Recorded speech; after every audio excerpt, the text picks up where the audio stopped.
Bonjour, c'est Romaric Briand. Vous écoutez La Cellule, podcast critique du jeu de rôle. Vous pouvez me soutenir en souscrivant à mon Patreon, ou bien soutenir les auteurs et autrices de La Cellule en achetant leur jeu. Bonne écoute.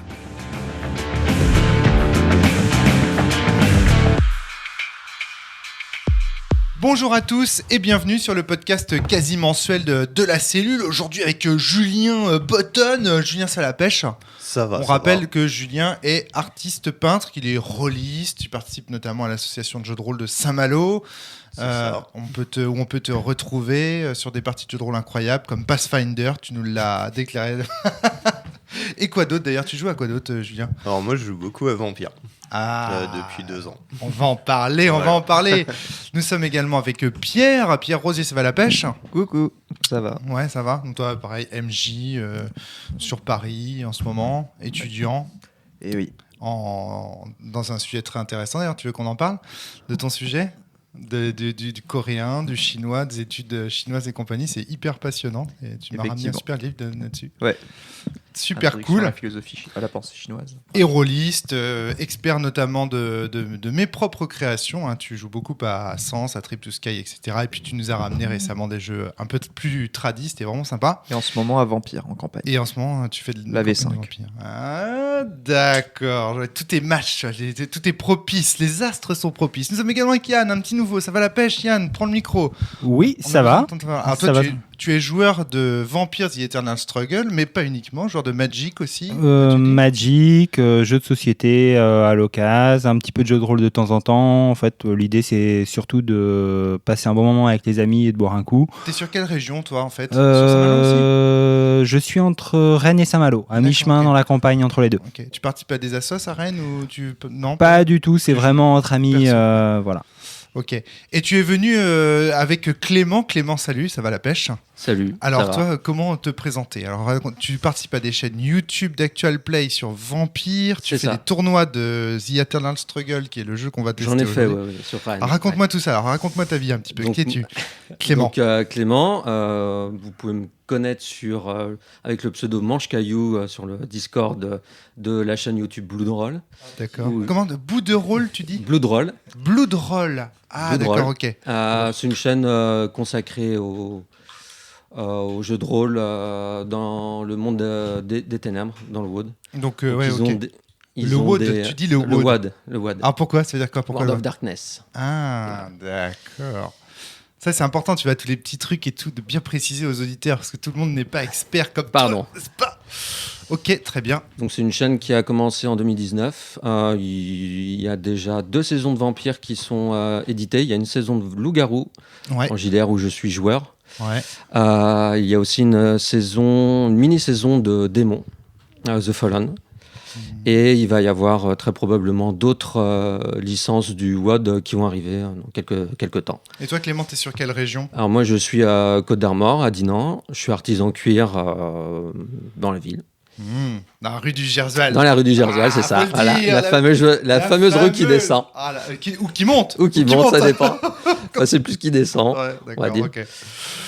Et sinon, je fais du jeu de rôle depuis à peu près 20 ans. J'ai commencé par une campagne Hunter. C'est ma première campagne. C'était dans le World of Darkness, aussi dans le monde des ténèbres. Ah, t'es un grand amoureux du monde des ténèbres, toi. Hein. J'ai une grosse pause aussi. J'ai joué à d'autres univers, mais je me suis... le WoD a toujours... le monde des ténèbres a toujours une marque assez importante pour moi. Excellent. Et c'est toi donc qui est venu nous présenter un jeu en compagnie de Julien aussi qui connaît bien ce jeu. Donc vous êtes venu nous présenter Vampire The Eternal Struggle qui est un jeu de cartes.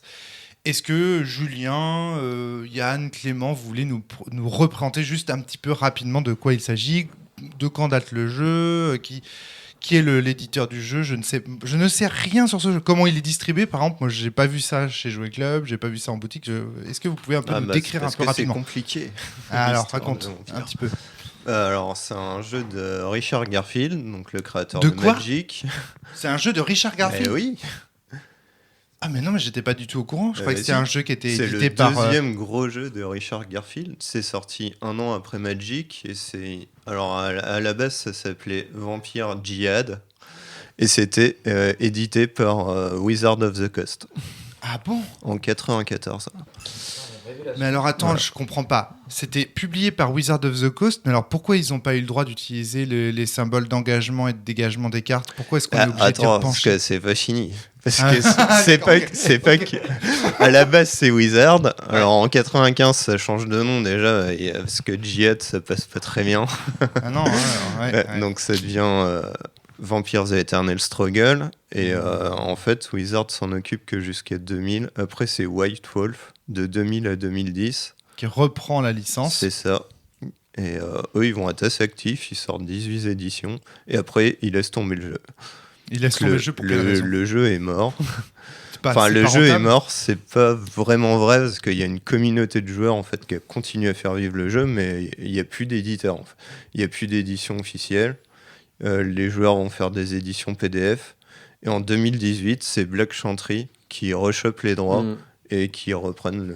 Et Black Chantry, le- c'est quoi? C'est un éditeur américain de jeux de Alors, cartes? Black Chantry, c'est Julien. 5 joueurs passionnés de 5 pays différents et qui font partie de ce collectif de joueurs qui a fait vivre le jeu.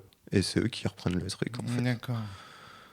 Et C'est aujourd'hui, du coup, c'est eux qui éditent. Les distributeurs, il y en a très peu, mais tu peux acheter directement chez Black Chantry. Ils font même du print on demand où tu peux acheter tes cartes et tu peux acheter toute leur production directement. Il les En imprime print on directement demand à Hong aussi. Kong, enfin, en Chine. Je sais pas, c'est sur Drive, je sais plus comment ça s'appelle. Drive-thru. Ouais, Drive-thru c'est ça. RPG. Ouais. Ouais.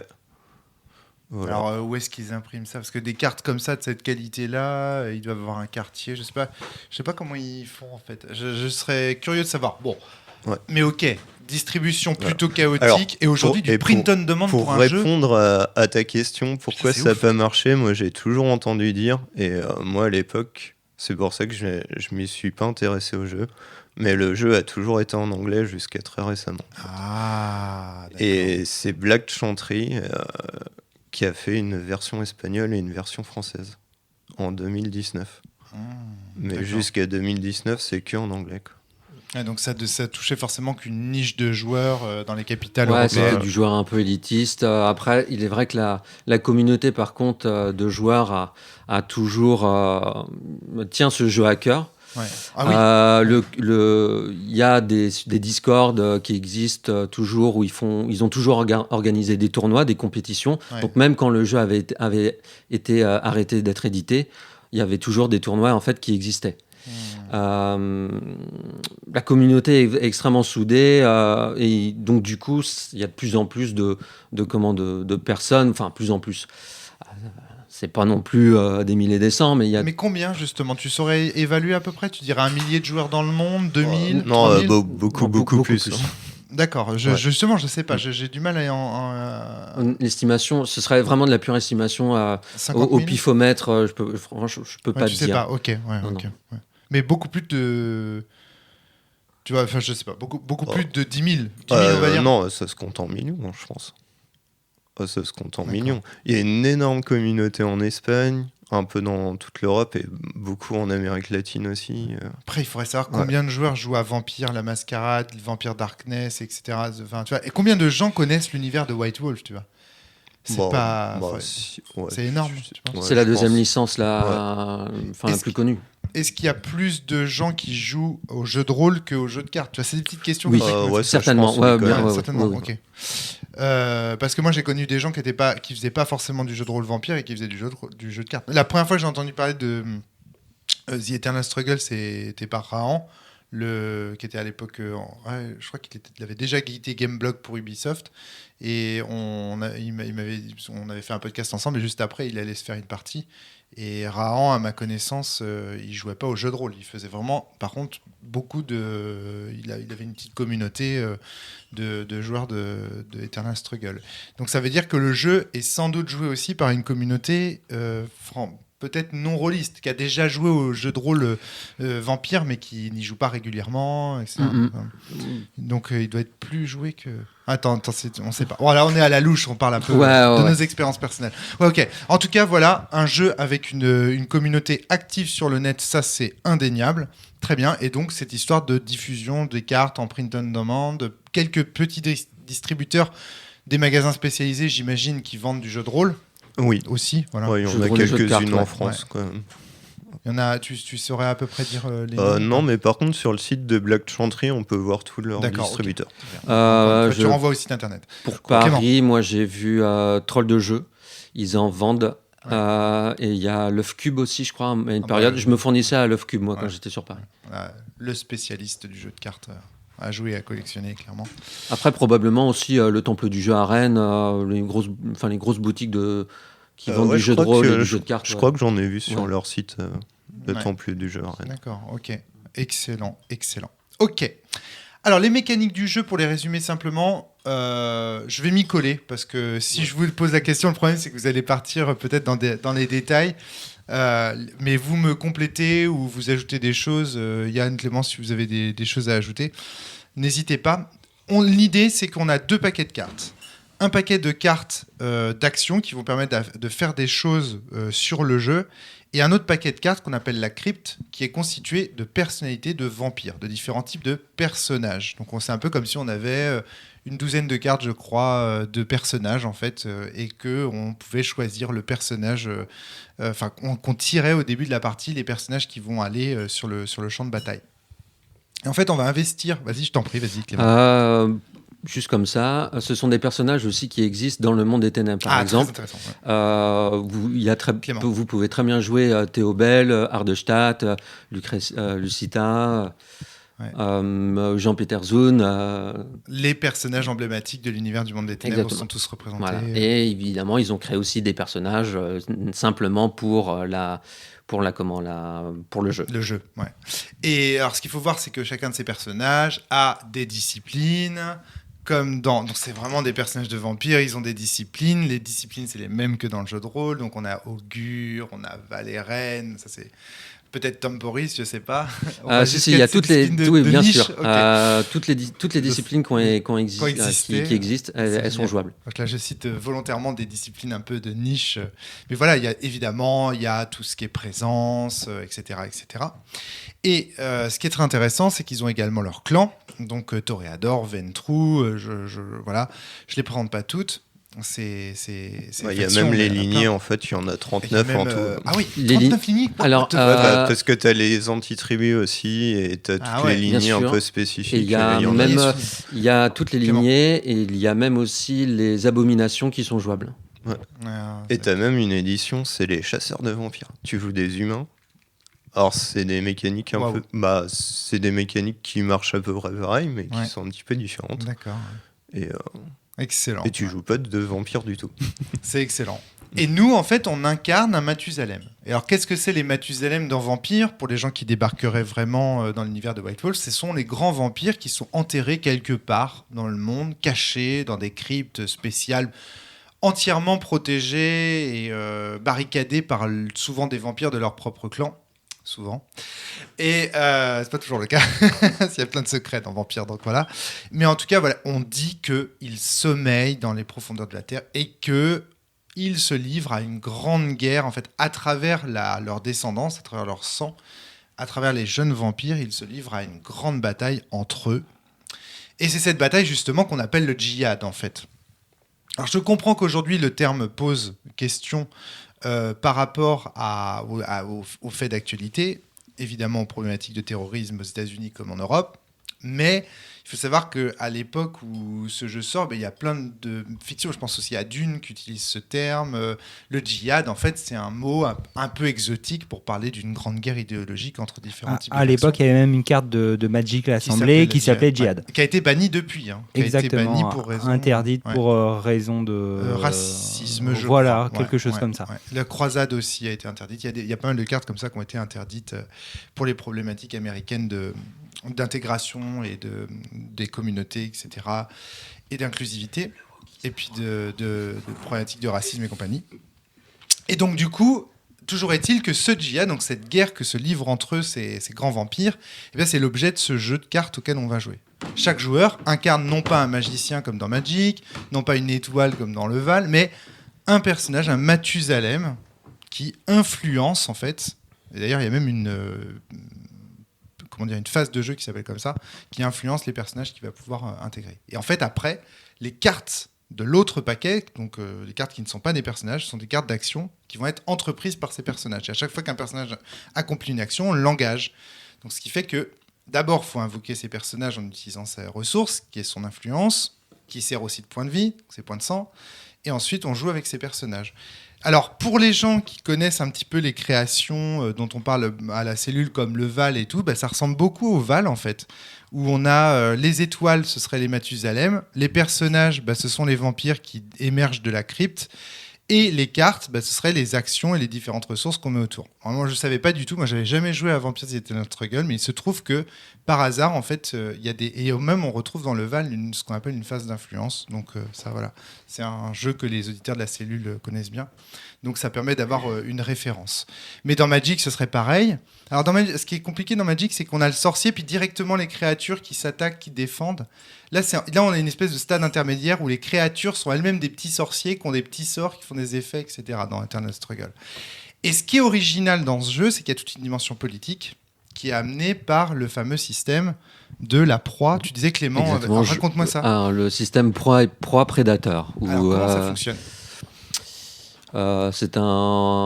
Imaginons on joue à 3 joueurs. Le joueur de droite sera le prédateur. Donc il ne pourra concentrer nos attaques de perte de points de vie globalement que sur nous. Le défenseur, donc qui sera sa proie, lui ne pourra jamais attaquer les points de vie de son prédateur, mais pourra en fait l'influencer. Voilà. Et donc la proie est à gauche. Donc notez, la proie est à gauche. À droite, on trouve les prédateurs. Voilà. À gauche, ce sont les proies. Voilà, c'est un peu comme dans la politique. Et dans... Bravo. On avait dit pas de politique. Ah, mais il va y en avoir dans ce il y en a beaucoup. Attention. Donc l'idée, mais ce qui était intéressant aussi dans cette affaire, c'est que tu me disais, Clément, que c'était probablement le jeu qui avait lancé un peu ce concept-là de on est attaqué par un joueur et on se défend d'un joueur et on attaque un autre. C'est pas sûr à 100%. Mais de ce que je me rappelle en tant que joueur, pour avoir joué et testé quelques jeux de cartes, pour moi, c'est le premier jeu de cartes que j'ai vu en format proie-prédateur. Et il faut savoir que, par exemple, si vous êtes à 4 ou 5, évidemment, vous avez des joueurs qu'on appelle neutres qui n'ont pas du tout d'influence directe, en fait, qui ne peuvent pas faire d'action directe sur nous. Et ça, c'est hyper intéressant. Ils peuvent pas avoir d'action directe, mais on peut se parler entre nous. En fait, il y a quelque chose qui émerge dans Vampires The Eternal Struggle, je trouve, c'est la dimension. C'est un jeu, en fait, qu'on dirait diplomatique. Il y a des gens qui jouent à Magic en mode diplomatie. Ça existe beaucoup. Il y a même eu une extension de Magic qui s'appelle Conspiracy, dont c'est carrément le propos, quasiment. Donc voilà, c'est une pratique qui se fait beaucoup. Bon, c'est même pas ma pratique préférée de Magic. C'est une pratique qui a tendance à me rendre extrêmement mauvais joueur. Mais là, il faut le dire, dans Vampires The Eternal Struggle, on voit que c'est fait pour. Et donc, il y a des mécaniques pour compenser les... Parce qu'en fait, pourquoi les jeux de diplomatie, je ne sais pas ce que vous en pensez, mais je trouve que souvent, c'est celui qui est le plus fort qui va devenir à un moment donné victime de tous les autres. Et donc, en fait, il y a toujours un espèce de truc dans Magic de jamais trop émerger pour être toujours un petit peu moyen, pour que personne ne nous prenne pour cible, etc., etc. C'est un peu ce qui s'est passé là avec Clément, d'ailleurs. C'est un peu... c'est de la politique, oui, c'est la philosophie chinoise, cache tes forces. Et oui, pour éviter de devenir la cible de tout le monde, en fait. Mais sauf que... Là, je trouve que dans Vampires The Eternal Struggle, on n'a pas intérêt à s'acharner sur le plus fort. Pas forcément. Et on l'a bien vu dans cette partie, d'ailleurs. Clément nous avait averti. Qu'est-ce qui s'est passé ? On peut peut-être raconter. Yann ? L'un de mes vampires a attaqué Clément. Il s'est pris une rouste monumentale. Et à partir de là, tout le monde avait vraiment l'impression que Clément était au-dessus du lot, etc. En fait, les gens sont... Tu l'as attaqué et il s'est défendu magistralement grâce à plusieurs équipements. Ça a été simplement une défense, en fait. Bien gérée, quoi. Moi, je jouais un deck, on va dire, ce qu'on appelle type wall, donc grosse défense avec énormément d'interceptions pour bloquer, en fait, les tentatives d'agression. Et tu t'es tellement bien défendu. Ça a fait peur. Ouais. Et du coup, je me suis pris les quatre joueurs. Enfin, j'avais neutralisé bien évidemment Yann. Mais par contre, ça a foutu la trouille aux 3 autres joueurs. Enfin, pas forcément toi, mais... pas forcément, excuse-moi, pas forcément toi, Pierre, mais par contre, les 2 joueurs politiques, oui. Tu me dis si tu veux le micro, Pierre, je peux te passer le mien aussi. Sachant que moi j'étais la proie de Clément et que du coup je voyais qu'il arrêtait pas de se renforcer en boucle. Et du coup, dès qu'il y avait un vote qui était défavorable à lui, je faisais en sorte qu'il se fasse pourrir parce que je me disais, vu que moi ma stratégie consistait Il est tard.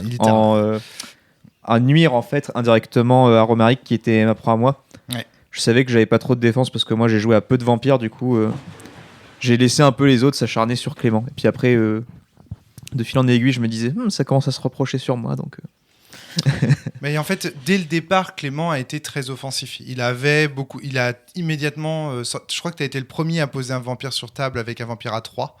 Et du coup, en fait, moi, de mon point de vue de Magic, je me suis dit, putain, il est en train de déborder. Tu vois, c'était parce que j'avais le point de vue Magic où je vois des créatures qui se multiplient. Je me dis, ok. Et c'est pour ça que j'ai encouragé aussi. Je me suis dit, à un moment donné. Et d'ailleurs, j'ai hésité, mais finalement, tu as vu, tu n'as pas été la cible de mon vote. J'ai hésité à te faire la cible d'un vote pour t'enlever des points. Et après, j'ai fait, ah non, je suis pas sûr. Ouais. Mais voilà quoi. Au début, moi aussi, je te voyais très très fort. Et puis en fait, ce qui s'est passé, c'est que Julien du coup a décidé d'aider en fait donc Yann à commettre une diablerie chez toi. Julien, qui était mon neutre, a décidé de pousser Yann, qui jouait Malkavien, à me bouffer mon vampire qui se défendait. Ma défense, en fait, principale. Ouais, exactement. Et en fait, ça a causé ta mort dès le début de la partie quasiment. Oui, parce que derrière... Ça a cassé l'équilibre de la table et j'en suis désolé. En sachant qu'après la diablerie, Julien aurait pu me trahir et il a décidé de rester loyal. Mais ce qui est marrant, tu vois... Pour un joueur qui joue à la Sombra, c'est étrange, moi, je trouve. Ce qui est rigolo, c'est que tu vois, tu t'en veux d'avoir cassé l'équilibre de la table. Bah ouais, non, mais parce que je l'ai bien eu. Après, c'est trop parti en sucette, quoi. Mais tu vois, alors que généralement, un joueur qui casse l'équilibre d'une table, il s'en veut pas. Il est content, en fait. Ouais, mais il obtient un gain. À Vampire, non, parce que tu t'amuses plus pareil, quoi. Exactement. Ouais. Mais ça montre que c'est un bon jeu de diplomatie. Parce que c'est un vrai jeu de diplomatie. C'est-à-dire qu'en fait, t'as pas intérêt à casser trop vite un joueur et à laisser déborder les autres. Enfin, en fait... Le mot struggle est très intéressant parce que dans un struggle, c'est un bras de fer. Il y a un côté équilibre de la terreur, puissance. Tu vois, le struggle, c'est vraiment un conflit, mais en action. Tu vois, c'est l'image de cette boule entre deux chevaliers du zodiaque ou je sais pas quoi, qui est retenue en l'air. Ils sont tous les deux en train de lancer leur attaque et la force est contenue en fait, et c'est prêt à exploser. Et tu vois, c'est pas tout à fait pareil que les effets boule de neige, des trucs comme ça. Et là, le jeu t'incite à mettre en place un struggle. C'est-à-dire un phénomène d'équilibre de la terreur, équilibre des forces, etc. Alors que Magic en diplomatie, ça t'incite plutôt à faire des mécaniques d'alliance prédative, si j'ose dire, de s'allier contre un joueur le plus fort, puis contre le deuxième le plus fort, jusqu'à ce qu'en fait le plus faible l'emporte, ce qui est très bizarre, enfin, et même un peu malsain. Yann? En plus, la différence qu'il y a avec Magic, et ça se ressent surtout en multijoueur, c'est que dans Vampire, là, il n'y a pas de combo. Toutes les notions de ça y est, j'ai gagné, ça n'existe pas à Vampire, donc on est obligé de prévoir sur le long terme. On peut pas vraiment avancer caché et puis d'un coup renverser la partie et tout est plié. Et ça change pas mal de choses aussi. D'accord, ouais. Donc toi, c'est ce qui te plaît beaucoup dans ce jeu, au-delà de la dimension équilibre de la terreur et tout, c'est le fait qu'à aucun moment... En même temps, ça va dans le sens de... Oui, je comprends ce que tu veux dire. Ça va aussi dans le sens du maintien d'équilibre de la terreur. Le fait qu'il puisse à aucun moment y avoir un combo dévastateur, ça fait qu'on a tous intérêt à jouer longtemps, longuement, à réfléchir, à se poser, etc. Et ça fait partie des grands plaisirs que tu ressens à ce jeu. Voilà, c'est exactement ça. Et au final, contrairement à Magic, où, surtout en multijoueur, où on va prendre souvent du plaisir quand on commence à gagner, etc., Ouais. Vampire, je le vois plus comme un jeu à somme non nulle. C'est-à-dire quand tu as l'équilibre, tout le monde va s'amuser un petit peu, il n'y a pas vraiment de dominant, dominé, où ça varie très peu, et au final, on s'amuse tous plus qu'un jeu où quelqu'un va vraiment prendre l'ascendant et écraser les autres, ou se faire après écraser par tous les autres. Ça, c'est hyper intéressant. Et c'est pour ça que tu t'excuses, Julien. Oui. Et oui, non, Ouais, mais c'est parce très important. Du coup, Clément a été éliminé très tôt dans la partie et Ouais. du coup, c'est moche. Ouais. Et Gros épouvantail. Bah, après, il faut savoir que Clément. dans la partie, quand on jouait à 5, il y avait un deck Ventrue, un deck Nosferatu, un deck La Sombra, un deck Malkavien, et moi qui jouais Salut Brillant. Salubriant anti-tribu.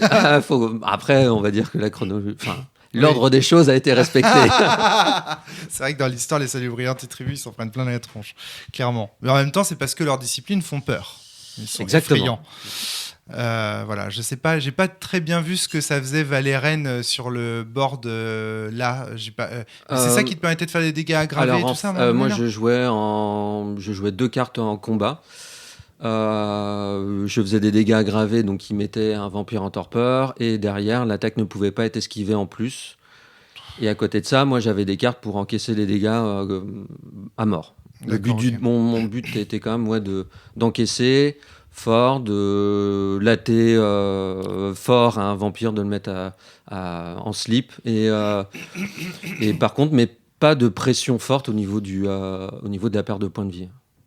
En fait, j'avais l'impression, un petit peu, si je devais le résumer en Magic, que toi, t'étais un peu je dirais une 3-3, je dirais, ou plutôt même une 2 en attaque, 3 en défense. Là où le Malkavien, lui, je le sentais en mode 5-1 piétinement, quoi.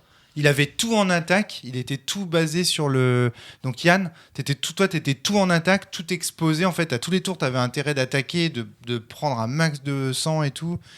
Et voilà, quoi. Et vous deux, vous étiez en mode très... En fait, j'avais l'impression qu'il y avait 2 tables dans cette partie. Il y avait une table où vous jouiez attaque-défense, donc le board, le combat, machin.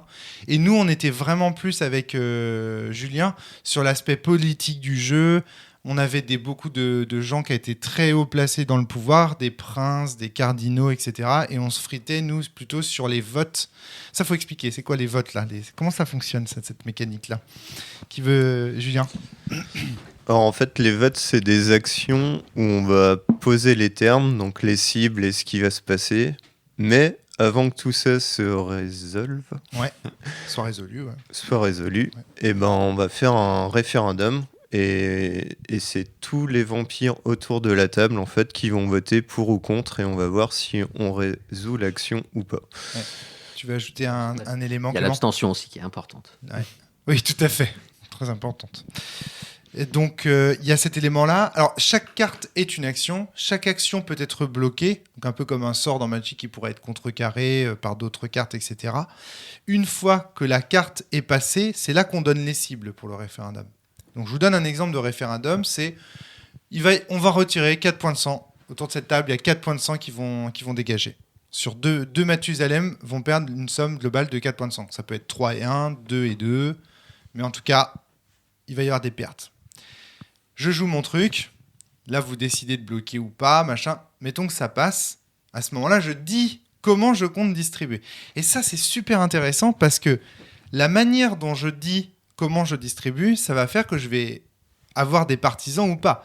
Typiquement, si je dis je vais vous retirer 3 points de sang, donc qui sont les points de vie, on rappelle, c'est à la fois les points de vie et les points de ressources. C'est vrai que je ne l'ai pas dit ça, alors que c'est un élément quand même fondamental du jeu, que la mana dans le jeu, c'est en même temps ta mana et en même temps tes points de vie, donc les fameux points de sang.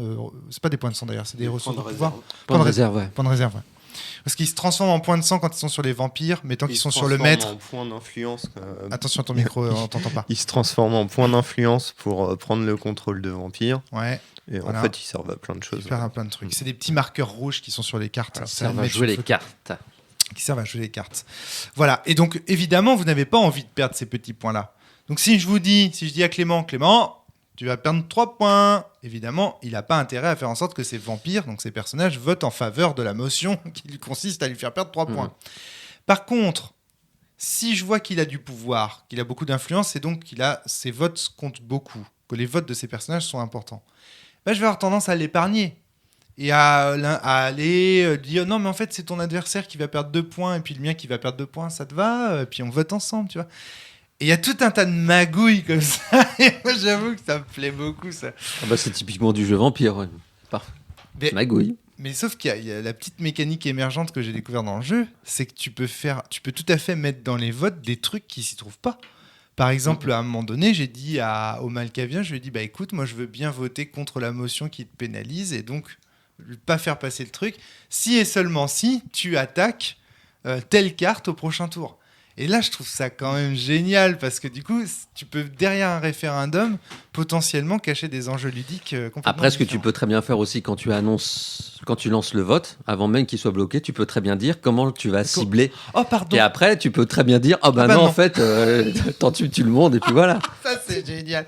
Ça c'est génial. C'est-à-dire, tu peux très bien dire au début, bon, je vous préviens, je vais faire ça. Donc là, du coup, personne ne bloque parce que ça arrange tout le monde. Puis à la fin, tu fais, bah non, en fait, je vais faire ça. Ou tu peux très bien aussi prévoir. Il existe aussi dans des decks spécifiques vote. C'est énorme. Où, par exemple, tu annonces que tu vas faire, par exemple, tel vote, et derrière, il existe une carte qui te permet de faire que le prochain vote va passer automatiquement. Mais ça, tu le dis pas. Ah, c'est ouf.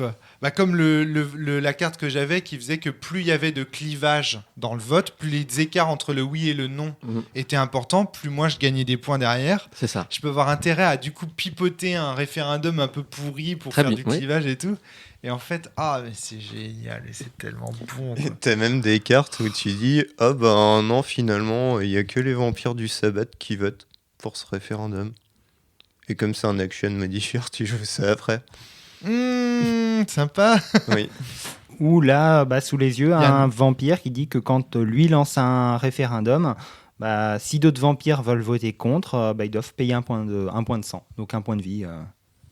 C'est... Ah mais tiens, mais c'est marrant, tu t'en es pas du tout servi de cette capacité. Ah bah je sais pas ce qu'il fait là, parce que bah, il est là parce qu'il a des bonnes capacités pour taper aussi, mais j'ai l'impression que Oui, je crois- ils il savent Mais pas il fait voter. pas de politique en fait. Ouais, le deck Malkavien, il fait pas de politique. Enfin, le sien ne fait pas de politique. Ouais, ça pourrait. Ok. La politique Malkav existe. Ils ont d'ailleurs, une carte qui est géniale en carte politique, qui permet en fait à sa convenance de replacer les joueurs.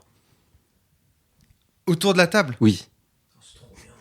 Oh mais c'est complètement pété, mais ça crée. Oh ça doit être trop chiant à jouer par Bah, contre. C'est tu joues complètement Malkav, interdit en par tournoi. contre, ça non va être si ce vote passe, bah tu prends ton pied. Enfin, c'est marrant, c'est jouissif à jouer cette carte. Parce que tu peux très bien dire, bah en fait, je vais me mettre juste derrière lui, je vais le bouffer, et puis après, c'est un plan bien qui peut être bien huilé, qui peut être. Ouais. Oui. C'est un vote typiquement Malkav. Ah mais c'est complètement ça. C'est-à-dire que à travers le chaos, en fait, une espèce d'ordre transcendant caché derrière le chaos, machin. Enfin, c'est effectivement, Ouais. c'est intéressant. Et il y a du coup, en fait, il existe plein de cartes qui ne peuvent être Clément. jouées que par oui. les clans. Les clans, ouais. C'est-à-dire qu'en fonction de chaque clan a des spécificités, des cartes Exactement. qui est seul à jouer. C'est comme ça qu'on retrouve les couleurs de mana finalement. Les spécificités par exemple de Magic, où tu vois les cartes rouges elles ont des effets plutôt dégâts directs, les cartes bleues plutôt contre sort, ou voilà, enfin je veux pas vous rappeler tout ça, mais voilà. Et là en fait c'est comme ça qu'on les retrouve, c'est-à-dire que les clans ont leur truc, ont chacun des petites spécificités comme ça. Le Ils ont Ventru est très surtout fort. tous leurs faiblesses et leurs points forts. Et les faiblesses, par exemple, toi, tu pouvais pas. T'avais pas de discrétion. Moi j'étais Tu peux rien passer discret, quoi. Je suis là, moi, quand j'arrive, c'est en costume. Enfin, tu vois, on me voit dans les rues sombres, ça, c'est pas cool, quoi. C'était chaud, ça, de passer d'ailleurs. Alors, un petit tour de table, peut-être. Pierrot, comment t'as trouvé le jeu, toi ? Qu'est-ce que t'en dirais du jeu ? Alors bah moi j'ai surkiffé, malgré quelques réserves, je trouve que je pense que c'est le meilleur jeu de cartes que j'ai fait depuis vachement longtemps en fait. Le jeu de cartes. Les jeux de cartes à jouer en général. À quel niveau ? Au niveau stratégique et tout ça ? Ouais. Ouais, déjà au Qu'est-ce niveau. que tu recherches dans les jeux de cartes en général ? Bah moi j'aimerais bien dans les jeux de cartes, même si c'est pas vraiment faisable, enlever je sais plus comment ça s'appelle, tu sais le côté information incomplète des jeux, tu vois. Les jeux information, par exemple les échecs c'est un jeu information complète, t'as tout sur le board donc tu peux tout jouer en âme et conscience. D'accord, ouais. Et dans les jeux de cartes, bah en général, bah C'est trop tu aléatoire. peux pas tout prévoir parce qu'il se peut que ton adversaire ait et 3 comptes dans sa main alors que toi t'avais ton action qui reposait sur un truc. Mais j'ai bien aimé le jeu parce que déjà il respecte vraiment la couleur, l'ambiance de vampire et tout. Je trouve qu'ils ont réussi à retranscrire un peu ce qui faisait le sel du jeu de rôle dans le jeu de cartes. Et aussi il y a plein de petites mécaniques qui sont cool. Par exemple le fait qu'on puisse jamais être à court de cartes en main parce que dès qu'on dépense une carte on en pioche une et on en a toujours 7 en main. Ça c'est trop bien parce qu'il y a jamais un moment dans la partie où tu vas te retrouver mort parce que t'as plus de cartes. Ouais. Chaque fois que tu joues une carte, tu repioches une carte. Le fait qu'il y ait des joueurs partout autour de la table, je pense que si t'es vraiment avec des barjots qui kiffent le jeu, ça peut commencer à faire des plans de ouf en mode vas-y, c'est lui, il joue ça à tel tour, qu'il le devine machin. Clément, est-ce que tu as déjà vu des joueurs se séparer, c'est-à-dire des tables de joueurs faire des à côté, aller dans la pièce à côté pour discuter de stratégie ou ce genre de choses? Ouais, je l'ai déjà vu. Après,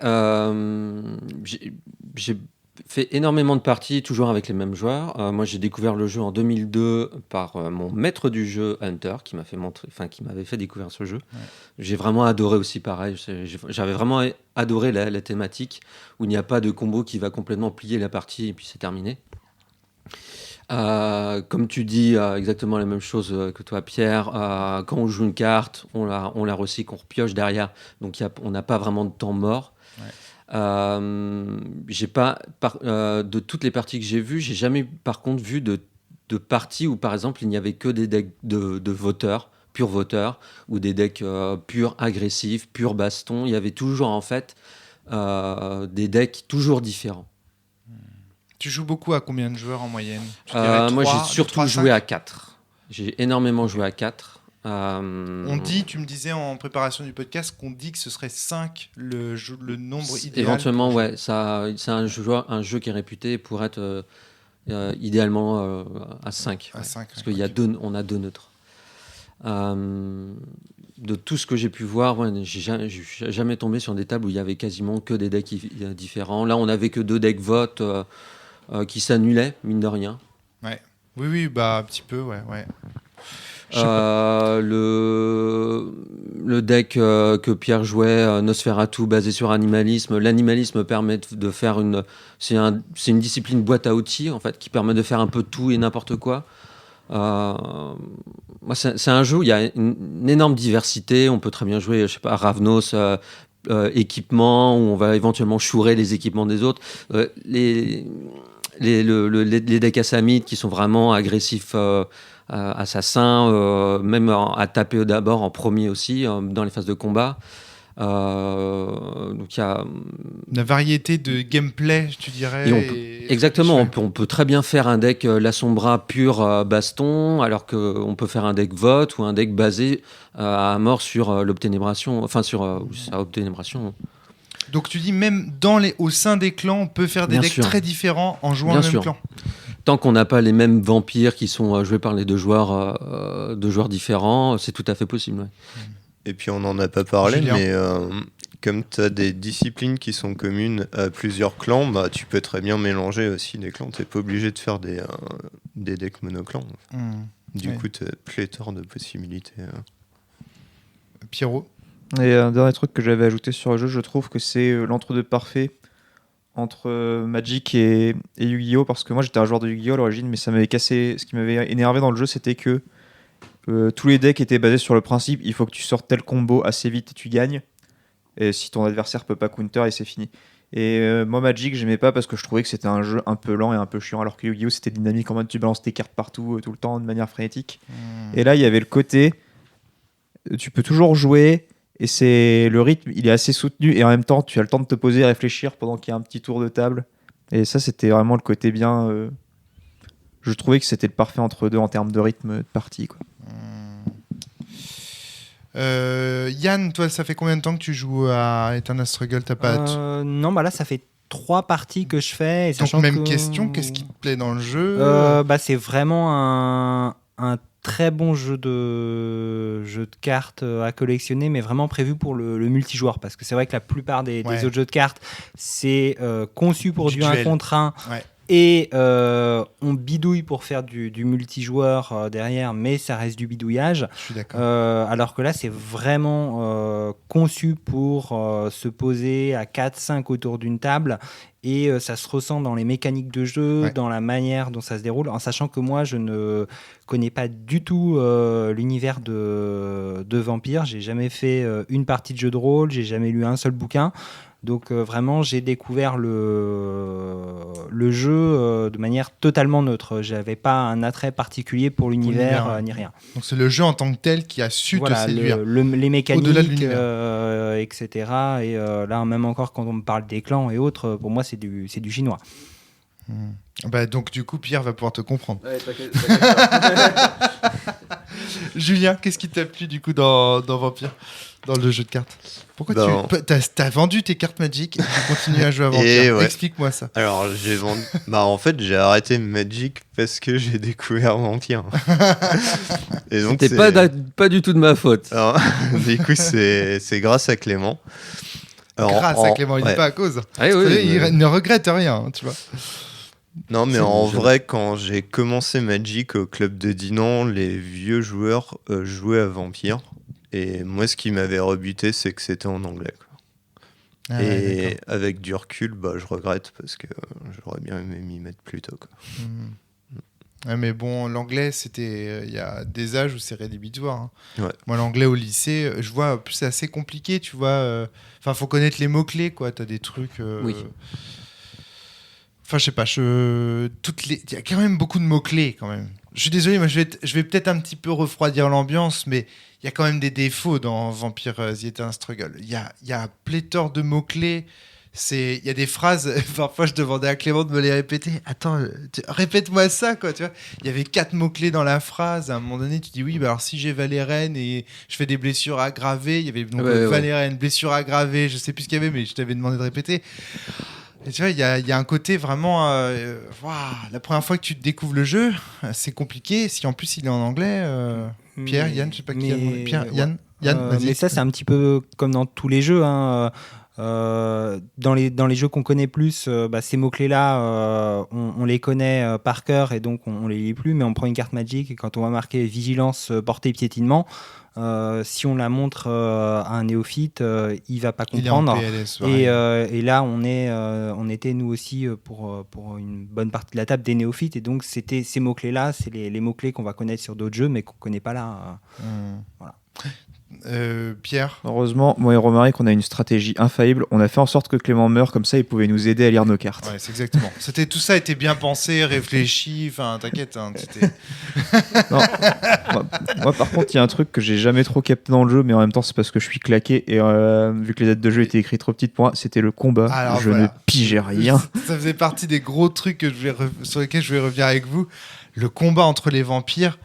Non mais what the fuck. Il est vrai qu'il y a plusieurs actions. Enfin, il y a plusieurs actions dans un seul round.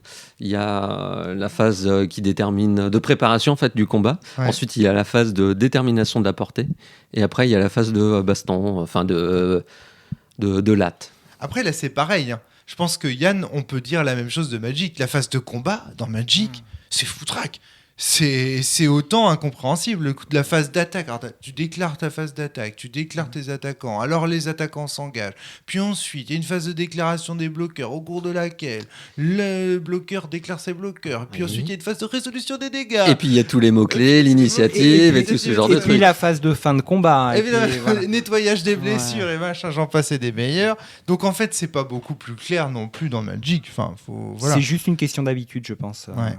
C'est juste une question, effectivement, d'habitude. Et par contre, ce que j'ai trouvé assez fascinant dans la phase de combat, et même dans tout le jeu, c'est la manière dont l'univers, les mots-clés, en fait, qui sont dans le jeu de cartes, sont tirés de l'univers.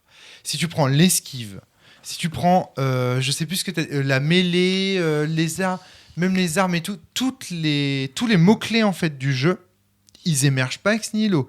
Ils viennent de la base, de la fiche de personnage de vampire, quasiment tous. Ah oui. Exactement, ça c'est aussi une chose qu'on n'a pas forcément abordée tout de suite, mais il faut savoir que les cartes que vous jouez, ce sont des cartes de discipline qui existent dans le jeu. Par exemple, vous avez, je sais pas, lecture d'aura pour Auspex, Enfin, Toi, t'avais jeu Majesté. rouge, Majesté, sous, ouais. Majesté, Griffe de Fauve. Mais même le combat, même dans le combat, j'ai noté que les termes que tu employais pour décrire le combat, dont je ne me souviens plus parce qu'il est trop tard, c'était que des termes qui étaient tirés de la base de Vampire en fait. Ouais. Donc là c'est pareil, il y a Pyro. Et en plus, ils ont vraiment respecté les premiers vampires parce que les combats ils sont horribles comme dans les premiers JDR vampires. T'exagères. Oui, c'est vrai. À Vas-y, je t'en prie, noter Yann. au niveau des combats, et ça c'est vachement lié au fait qu'à chaque fois qu'on joue une carte, on pioche une carte. Le fait qu'on soit amené à jouer plusieurs cartes, que ce soit pour les phases de combat ou au moment où on veut faire une action et où on est bloqué, donc on va jouer des cartes, donc on va en piocher des nouvelles. Donc à chaque fois, on va espérer piocher des cartes qui vont nous permettre d'aller plus loin dans notre action, plus loin dans notre combat. Alors là, c'est vraiment que les deux joueurs qui sont impliqués, qui le ressentent, mais ça crée une vraie dynamique dans l'action. Sur le moment, une montée de l'intensité qui est vraiment appréciable. Ouais. Même si ça fait... ça donne des données cachées, un peu comme le disait Pierre ou tout à l'heure, où ça fait des éléments qui, contrairement aux échecs, ne sont pas connus même du joueur qui le fait. Il sait qu'il va avoir des chances d'avoir des cartes en plus, mais il ne sait pas quoi. Ça crée un petit aléatoire. Voilà. Ouais, mais qui est pas non plus aussi poussé que dans certains jeux parce que étant donné que en main tu as 7 cartes, mais que les cartes ont des couleurs qui définissent leur usage dans certaines phases du jeu. À moins que le deck de l'autre soit construit pour ça, tu te dis pas il va avoir 4 contres et je vais rien pouvoir tenter contre lui. Il faut vraiment qu'il ait beaucoup de chance pour que ça fasse beaucoup de plus 5. Souvent, ça revient à faire une bataille, quoi. Tu as une carte face cachée, éventuellement tu peux en piocher une autre, mais Clément Exactement, il n'y a pas de carte qui va complètement ruiner la partie. Voilà. Non. Ouais. Et de toute façon, d'une certaine façon, en fait, comme chaque vampire a une action, même si on va dire le personnage qui bloque ce qu'on a envie de faire avec un vampire, c'est pas grave, on peut pouvoir continuer à éventuellement une autre action avec un autre vampire. Ouais. Donc on va pouvoir peut-être rééquilibrer l'avantage qu'on a perdu. C'est marrant parce que tu vois, en même temps, toutes les informations sont sur la table, donc il y a effectivement pas trop d'informations cachées et tout. En même temps, la complexité est telle que j'ai quand même eu l'impression, alors c'est certainement même parce que je suis débutant, mais de faire un peu quand même des choix dans le vide un petit peu, ou parfois des choix où je me disais bon, je sais pas trop où ça me mène, tu vois. Je te donne un exemple de mécanique, par exemple la mécanique j'ai vu qu'il y en avait dans pas mal de decks. Il y a une carte qu'on met sur un vampire et ça nous permet de prendre des points de sang du vampire pour les donner au maître, et inversement d'ailleurs, de prendre des points de sang qui appartiennent au maître pour le mettre sur le vampire, donc les points de réserve qu'on peut du coup convertir de points de maître à points de sang, enfin voilà, grâce à cette carte. Je savais pas trop si je devais, à quel moment je devais en prendre et à quel moment je devais en laisser, etc. Les choix sont tellement petits que parfois tu te dis quel va vraiment être leur impact sur le jeu. J'ai du mal à voir les choix qui sont pertinents. Alors qu'en fait, si, beaucoup. La mais carte que tu parles, poupée de sang, tout le monde la joue, donc j'imagine qu'elle a typiquement, tu mets une poupée de sang sur un vampire, à chaque tour, tu le fais chasser, et à chaque tour, tu peux reprendre un point de sang. Quoi. Ouais. Tu prends un point de réserve par tour. C'est vrai, alors, Clément. Poupée de sang, c'est probablement la carte qu'on voit dans le plus de decks, parce que c'est une carte vraiment de survie, globalement, qui va nous permettre de récupérer des points de vie qu'on a perdus. Ouais. C'est éventuellement une carte qui peut être extrêmement très intéressante en jouant sur un vampire qu'on a équipé ou qui peut se nourrir de un point, voire plusieurs points de sang. Mais donc du coup, tu dirais qu'il faut prendre le point tous les tours ? C'est situationnel. Oui, ça dépend éventuellement ça peut dépendre en fait du type de jeu qu'on joue. Par exemple, on peut très bien jouer un jeu de cartes où on claque très peu de points de sang sur ses vampires. Éventuellement, ça peut être une dynamique où on joue plus peu de sang pour récupérer du point de sang, clairement.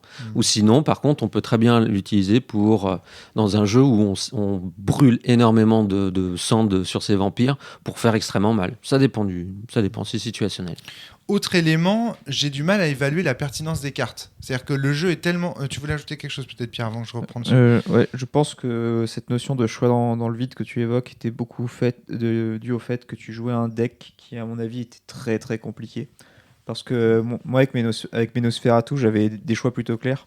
Et pour te donner un exemple où je me disais Vraiment, j'avais des possibilités d'action cool. C'est qu'à un moment, tu m'as mis une carte extrêmement puissante qui empêchait un de mes personnages de bloquer. Et c'était horrible parce que c'était mon meilleur défenseur. Mais du coup, vu qu'il avait cette carte poupée de sang, j'ai dit bon, bah, maintenant, lui, ça va être ma réserve pour me remettre des points de vie à moi, indéfiniment. Et tu vois, j'avais l'impression d'avoir fait un choix éclairé à ce moment-là. Mais toi, je trouvais que tu avais un deck trop compliqué en fait pour un débutant, je pense. D'accord, ok. Parce que toi, c'était beaucoup de trucs à base de voter et puis.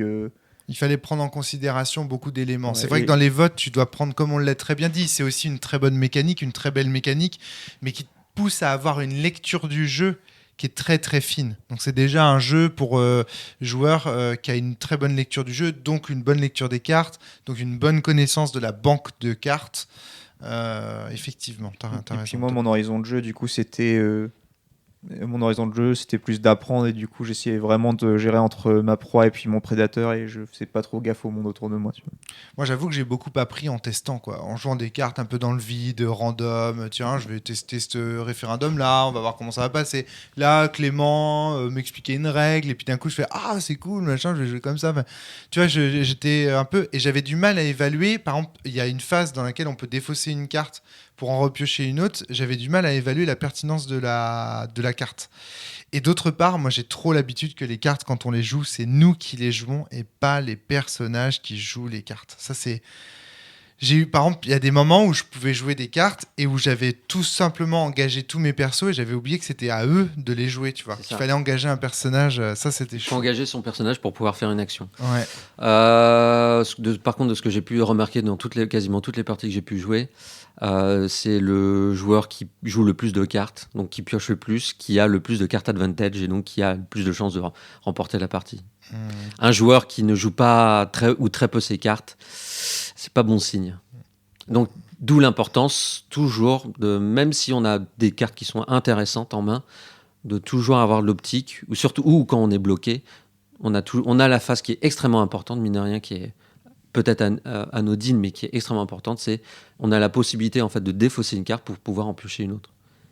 D'accord. Ouais. Donc en fait, moi ce que j'ai fait, c'est j'ai essayé d'évaluer l'importance des cartes pour savoir quelle carte défausser, quelle carte garder, etc. Tu me dis, il aurait fallu de toute façon défausser une carte par tour, jouer Peu une carte importe, par tour pour défausser une ouais. carte. Ouais, ok, très très bien. Parce que de toute façon, Ça, c'est un bon conseil à donner aux débutants, tu vois. Le Ce que pa- tu viens de dire là, le Mm. truc de. Je note que dans les parties, c'est toujours celui qui joue le plus ses cartes qui gagne à la fin. C'est un conseil de ouf à donner aux débutants. Parce que moi, tu vois, c'est pas du tout l'habitude qu'on a dans les jeux de cartes traditionnels. il faut savoir que si on joue le paquet qui va nous servir à jouer toutes nos cartes de pouvoir, c'est de 60 à 90 cartes qui font le deck.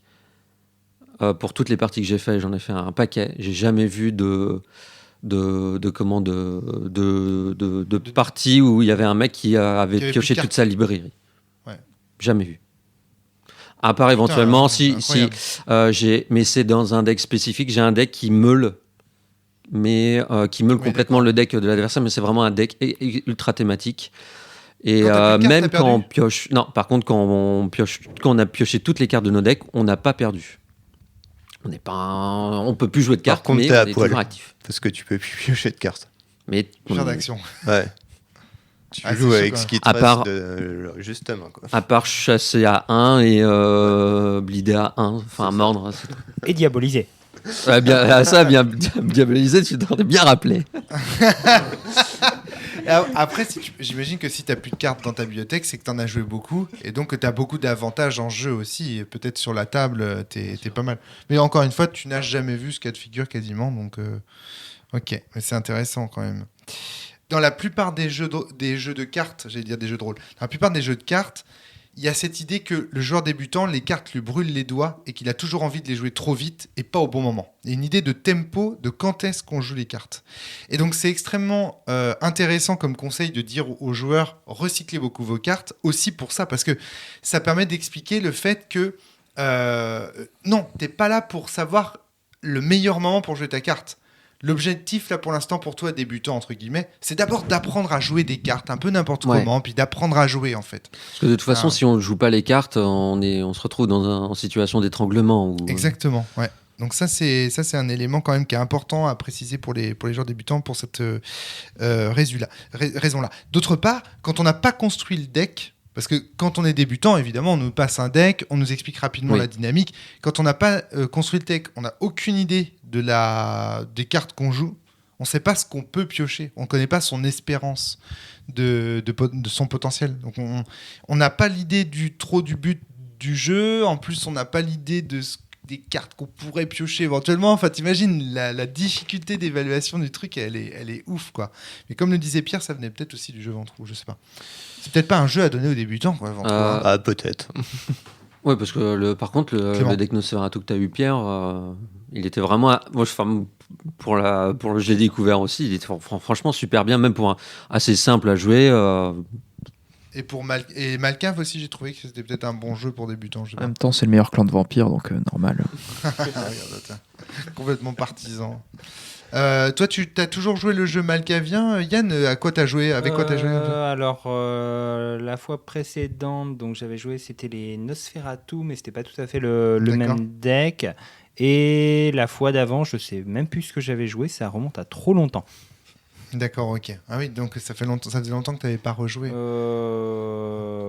La partie précédente, c'était il y a 2-3 mois peut-être, grand maximum, et D'accord. l'autre partie, c'était il y a plus d'1 an. Ah, ok. Donc, Ouais, d'accord. Tu dirais que tu joues pas assez à Vampire The Eternal. T'aimerais bien jouer plus? ouais, plus. Bah, c'est vrai que alors, les parties sont plus longues que les jeux de cartes classiques, mais c'est vrai que c'est. Ah oui, c'est long. C'est vachement plus sympa, plus convivial, on va dire, qu'un jeu de cartes basique en 1 contre 1 où la partie est rapide, on peut échanger entre, mais souvent la partie est plus sérieuse, là c'est plus détente, il y a beaucoup d'échanges entre les joueurs. Donc ouais, j'aimerais bien pouvoir jouer plus. D'accord. Bah là, ce qui était compliqué, c'est que nous deux aussi, avec Pierrot, on était en mode surcharge cognitive, donc on était vraiment concentrés, on n'avait pas trop le temps de faire des blagues, de déconner. Parce que moi, à chaque fois, j'ai eu le temps, justement, de la ressource de cerveau disponible pour faire des blagues et déconner. Ça y allait, franchement, j'essayais de faire de la politique, de faire « Ah là, tu crois pas que tu pourrais faire ?» Et là, moi, je m'éclate. Dans cette T'as immersion. même osé un peu de RP, oui. Ouais, voilà. Mais non, mais moi, je m'éclate. Voilà, quoi. Mais dans Magic, j'en ferai aussi. Tu me verrais jouer à Magic, je suis à fond dedans. Enfin, voilà. J'aime bien la dimension politique de ce jeu. Je trouve qu'il y a une émergence de ça, de cette... c'est pas que de la diplomatie entre joueurs, tu vois. Je pense que tu peux faire de la vraie politique, de la vraie... Enfin, vraiment prendre à part les gens, etc. Mais bon. Alors, tu disais qu'il y avait que 2 heures de partie seulement en limité. C'est-à-dire qu'on a, c'est dans les règles ça, si vous jouez plus de 2 C'est heures, en c'est- tournoi, je crois. Mais Ouais, mais du coup, c'est dans les- ouais. Et pourquoi ils font ça? Parce que sinon les parties seraient trop longues. Oui, les parties seraient trop longues. Là, de toute façon, nous, on a joué la partie qu'on a fait de démonstration. On a joué 2h30, 3h, je J'ai crois. pas regardé. On n'avait pas fini la partie. Ouais. Donc, il y avait quand même Il y le temps avait encore une d'explication. demi-heure Il y de avait jeu, je encore pense. au moins une demi-heure de jeu, si ce n'est plus. Ouais. Après, ouais, comme c'est un jeu qui implique beaucoup de joueurs, ouais. Ouais, c'est vrai qu'il faut dans un tournoi, il faut aussi tourner quoi, parce que la personne qui meurt assez rapidement ou quoi. Ouais, il se fait chier. Donc Ouais, moi, c'est dans mon chier. cas, du coup, je vous ai un peu babysitté tous les deux. Ouais. Il faut savoir aussi juste pour savoir qui est le gagnant, c'est que c'est pas forcément le dernier vampire, dernier Mathusalem qui est en vie, qui est le gagnant, parce que ça fonctionne plus en fait au point de victoire. À chaque fois qu'un joueur élimine en fait sa proie, Ouais. à chaque fois que la proie est éliminée, en fait, il marque un point Il de marque un victoire. point, ouais. Et elle peut être éliminée par quelqu'un d'autre. Elle C'est peut ça être qui est éliminée intéressant. par quelqu'un d'autre, par du vote ou autre chose. Il peut gagner des points de victoire alors que c'est quelqu'un d'autre qui a éliminé sa Exactement. proie. C'est très sympa. Pareil, ça crée du jeu politique. Pierrot, tu voulais ajouter quelque chose là-dessus? Ouais, moi je pense que c'est ça que je regrette un peu avec le jeu, mais c'est pas vraiment un défaut du jeu, mais j'adorerais m'y investir parce que ça a l'air excellent, mais je trouve que le coût d'y jouer est trop énorme en ce sens qu'il te faut 4 copains qui connaissent le jeu comme toi, pouvoir y jouer fréquemment jusqu'à ce que tu puisses connaître les cartes et les parties sont longues et tout. Et je pense que ça doit être un frein pour le jeu, je pense. Mais après, tu peux pas embarquer. Par exemple... Ouais, vas-y, Julien, pardon. ouais, mais si les gens motivés comme toi, ils s'arrêtent pour ça, il y aura jamais assez de joueurs pour s'y mettre. Ouais. Après, je crois qu'il existe Yann. des packs de préconstruits où il y a 4-5 decks tout fait, et donc ça te permet juste de l'ouvrir un petit peu en mode jeu de société. Hein. Ouais, et les préconstruits sont vraiment, vraiment bien foutus. Les préconstruits actuels Clément. qui sortent depuis quelques temps, ils sont vraiment en format pour jouer en version accélérée. Il y a ouais, 6 vampires dans la crypte. On a un deck de 40, je crois, ou 40. Ah oui, ils Julien. ont fait des demi-decks en fait. Ils ont fait des demi-decks vraiment d'initiation et qui sont excellents. Ouais. et du coup, si on veut un deck complet, on achète éventuellement 2 fois le même préconstruit. Sinon, et ça nous fait voilà. maintenant, il y a une pléthore de vrais préconstruits aussi en 77 cartes qui sont tous fabuleux. C'est parce que c'est Black Chantry. Quoi. T'imagines, c'est comme si Magic, ouais. demain, c'était des joueurs quoi, qui créaient les packs.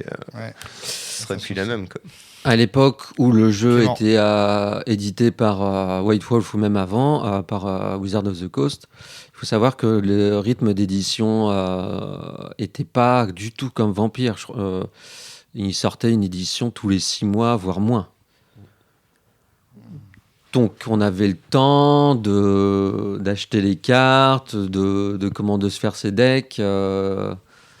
On n'était pas, il n'y avait pas derrière une démarche vraiment mercantile, folle, ouais. comme Magic aujourd'hui à sortir Bien une sûr. boîte une édition de 300 peut-être les cartes 2-3 tous les mois et demi. tous les 2-3 mois. J'ai 3 questions à vous poser. La première, c'est par rapport à morsure. À un moment donné, donc Julien, tu as fait cette réflexion, tu as dit le mot morsure dans le jeu est malheureux. Est-ce que tu pourrais expliquer ça? Pourquoi est-ce que c'est malheureux? En fait, la traduction française, globalement, elle est super bien, mais il y a ce terme-là qui est, Alors, qu'est-ce qui que est c'est la pas morsure dans le vraiment jeu approprié, en fait. Qu'est-ce que c'est la morsure dans le jeu? Alors, la morsure, c'est... Quand on attaque avec une créature et qu'elle blesse un joueur. C'est le fait d'aller attaquer directement les points d'influence d'un autre Mathusalem. D'un Mathusalem. Alors ça, c'est Ouais. très important. Le Mathusalem, on rappelle, c'est le joueur. Ouais, c'est ça. C'est pas le personnage. Donc c'est pas un vampire. Enfin si, C'est- mais c'est un grand ancien enfermé. Enfin c'est un peu un. C'est ça. Voilà. Après, C'est un peu un dieu, en il est vrai que la traduction, Clément. dans la version anglaise, c'est bleed. Bleed. Et il n'y a pas vraiment d'équivalent. Alors t'avais Nickel. proposé Yann affaiblissement. Je trouvais ça assez. Ça explique. Parce qu'en fait, moi, ce que je trouve dangereux avec le mot morsure, c'est que ça donne l'impression que le petit vampire, la petite frappe des rues, l'anard, il a accès à la crypte du Mathusalem et qu'il va lui bouffer la gueule. Dans le jeu, c'est absolument dans le jeu de rôle, c'est absolument impossible Oui, oui. d'approcher un Mathusalem. Enfin, je veux dire, Ce serait peut-être en fait limite plus de la perte d'influence ouais, perte d'influence, ouais. Saignement. on avait mais dit voilà, on donne une action à plus de Tout bleed, de c'est perte saigner, c'est d'influence. C'est bleed, oui, ça s'écrit B-L-2-E-D. ça doit être saigner. Oui. Est-ce que saigner, en fait, tout simplement, au sens de saigner quelqu'un, c'est pas C'est saigner? Ben, ça dépend parce que Bizarre, il y a par exemple, il y a des cartes genre computer hacking, donc piratage informatique qui font morsure à +1. Donc on Ouais, fait pas de morsure avec un ordinateur jusqu'à preuve du On fait contraire. pas saigner Mais les gens pour avec un moi, ordinateur. Ouais. c'est dans ce sens-là où en fait je vois plus le terme en fait perte d'influence. Parce que c'est pas forcément où il y a le vampire qui attaque, ouais, mais il y a avec des cartes ou éventuellement avec des alliés. Intéressant. Autre question que j'avais envie de vous poser, ou de questionner avec vous, c'est cette histoire de PV influence. Quand vous avez expliqué cette règle les uns les autres, vous avez eu les yeux qui pétillaient. Qu'est-ce qui vous plaît là-dedans, dans le fait que les ressources soient vos propres points de vie? Pourquoi est-ce que ça vous fascine autant dans le game design du jeu? Je sais pas. Ben, Julien La gestion. Je trouve que c'est clairement ça qui crée l'équilibre par rapport à Magic. Quoi. Alors pourquoi? C'est pas total. Parce que tu peux pas te développer comme un malade et partir Parce que en si tu te combo. développes comme un malade, tu prends. Tu des points de vie. t'affaiblis, du coup tu deviens vulnérable. Donc, Mais il y a quand même une couleur dans Magic qui fait ça. C'est le noir. Bah non, ouais, Vas-y. ouais, c'est vrai. Ça fait penser à ça. Alors, en et même temps, c'était ma couleur préférée, hein, Magic. et c'est un jeu de C'est vampire. la tu vois. meilleure couleur. de On retrouve Magic. cette idée qu'on se consomme soi-même pour obtenir du pouvoir. Ouais. Il y a quelque chose aussi dans le propos, dans la poésie du truc. Il y a quelque chose d'hyper intéressant, tu vois. Et après, contrairement à Magic, des decks, enfin, on peut pas faire vraiment de deck point de vie à vampire. C'est possible avec des cartes de récupérer du sang, mais jamais jamais on déborde, Non, ouais. on dépassera. Non, le système fait qu'on va toujours on consommera Pour attaquer. pour attaquer. Voilà, ouais. Il y a cette phrase dans Blade Runner, une flamme qui brûle 2 fois plus, brûle 2 fois moins longtemps. Et quand tu joues tes ressources, bah forcément, si tu crames la ressource, bah tu te crames toi-même et tu finis par mourir, etc. Il y a quelque chose de cet ordre-là, quoi, du fait qu'on a l'impression de se consommer soi-même quand on joue à ce jeu. Et ça, j'ai trouvé que c'était quand même une mécanique extrêmement élégante. Enfin, ça... Je sais pas s'il y a beaucoup de jeux en fait qui utilisent ce genre de mécanique. Je sais pas. Est-ce que j'ai pas d'autres exemples. Et ça me dit quelque chose quand même. J'ai l'impression qu'il y en a un qui le fait déjà, enfin, ou qui le fait aussi. J'allais dire qu'il le fait déjà, mais qui le fait aussi. C'est pas exactement équivalent, mais dans le jeu de cartes L5A, chaque tour tu gagnes. Oui, exact. Tu gagnes des points de destin que tu investis sur tes personnages, mais par contre ils en perdent un à chaque tour. Du coup, quand tu balances des gros samouraïs sur le champ de bataille, bah, tu as leur coup initial plus le fait de leur donner du destin qui va les maintenir en vie. Et tu peux aussi jouer avec tes honneurs. Et si tu perds ton dernier point d'honneur, tu perds la partie. Et tu as du coup les scorpions dans ce jeu qui joue beaucoup sur ça, le fait de se déshonorer pour déshonorer les autres, des trucs comme ça. Bon, ça, je trouve que c'est une mécanique du jeu qui mérite d'être soulignée parce qu'elle a une élégance en plus esthétique très très forte et tout. Enfin, je trouve ça très intéressant. Et puis la dernière question que j'avais envie de vous poser, c'est comment vous avez appris à jouer, bordel ? Parce qu'il faut forcément quelqu'un qui te transmette les règles. Je veux pas. Vous avez pris un livre et puis vous avez appris à jouer en lisant un bouquin ? Non, moi c'était mon MJ à Vampire qui m'a dit essaie ce jeu-là. Donc j'ai été son premier. Et lui-même, comment il avait appris J'ai été son premier joueur. Alors je sais pas. Probablement il avait appris sur Arène en fait. Dans sa période étudiante, il a certainement appris Arène. Via des joueurs du monde des ténèbres aussi. Après, moi, je l'ai fait découvrir j'ai fait une initiation de partie à Julien avec 2 copains. Et c'est de la transmission. C'est un peu comme du jeu de rôle, quoi. C'est un jeu ou comme des jeux très très complexes, comme justement Magic, le Val et compagnie. C'est des jeux, en fait, s'il n'y a pas quelqu'un, un passeur, tu vois, physique, pour t'apprendre à jouer et tout. Franchement, apprendre à jouer à ça dans un bouquin. Alors, il y a des règles bien faites qu'on peut trouver sur Internet. Oui, bien sûr. Alors, il est vrai que depuis le nouvel éditeur, ils ont un bouquin, ils ont un feuillet d'explicatif des règles qui est ultra complet. Voilà. Parce que nous, on avait à l'époque où j'y ai joué, nous, on avait le petit feuillet comme dans les préconstruits Magic, hyper dense, écrit en tout petit. C'était un peu lourd, un peu à lire.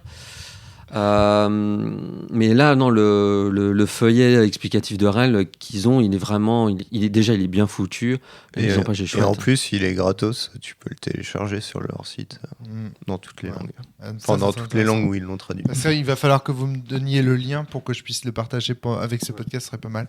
Pierrot, tu veux ajouter quelque chose ? Je trouve que les règles, elles sont pas pires que dans d'autres jeux de cartes, type Yu-Gi-Oh, des trucs comme ça. Tu rigoles ? Parce que c'est. T'as vu les 2 jeux qu'on avait à côté de nous ? Ouais, mais c'est pas un jeu qui marche sur un enseignement de petites mécaniques, de précision, de trucs.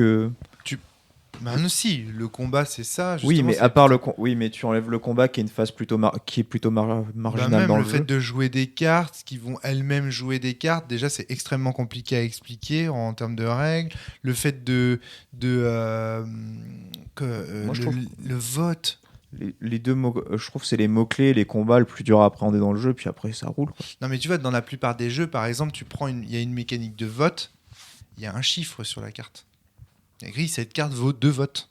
Ça, c'est vrai. Là, c'est prince, c'est cardinal, c'est baron. Et encore, le baron, j'ai appris ce soir, un truc très intéressant pour moi, c'est que les barons chez les Anars, c'est les chefs des Anars, les barons. C'est ça. Le baron, c'est le prince, c'est l'équivalent du prince chez les Anars. Prince au niveau des coups de vote. Après, pour l'histoire, là, faut laisser les autres. Donc le chef des Anars, c'est un baron. Non, mais c'est le seul rang chez les Anars, en fait. C'est le seul rang chez les Anars. Ils ont combien de voix, les barons ? 2. Anna, 2. 2. Mais tu vois, c'est extrêmement. Ça, par exemple, tu prends n'importe quel jeu de cartes où il y a des votes. le vote, il y a un petit 2 avec un rond entouré autour. Là, tu vois, il y a une petite complexité. Il est vrai que c'est spécifié dans le bouquin de règles. Donc, il faut feuilleter le livre de règles. Mais il y a plein de trucs. Ce qui est important, il est vrai, comme tu viens de le dire, c'est qu'il y a les postes importants dans la vie vampirique existent. Primogène, prince, comme tu dis, cardinal, et même les inner circles sont aussi présents.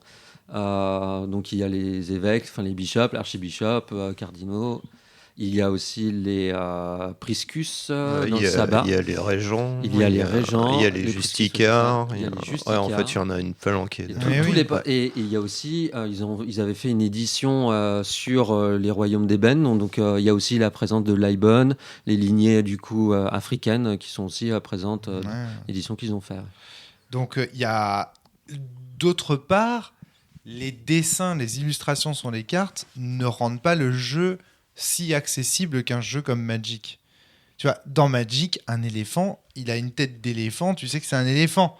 Ce qui fait la différence entre quelqu'un qui a Augure et quelqu'un qui a Présence, honnêtement, sur une carte vampire, c'est pas évident. Donc il y a les petits logos, il y a les petits pictos, mais ça reste des pictos, c'est pas...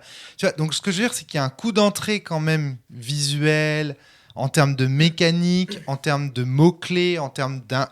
Si tu connais pas le jeu de rôle vampire, alors justement c'est pour ça que je me retourne vers toi Yann là-dessus, c'est pas extrêmement difficile quand même à appréhender. En fait, plus que Magic, tu dis? Non, clairement pas plus que Magic. Il y a des choses, après de toute façon les symboles, notamment au niveau des pouvoirs, il suffit de dire tel symbole qu'il y a sur la carte d'action, faut que le vampire il l'ait. Si le symbole il est incliné sur la carte de vampire, je peux faire le pouvoir avancé, etc. Ça reste relativement clair.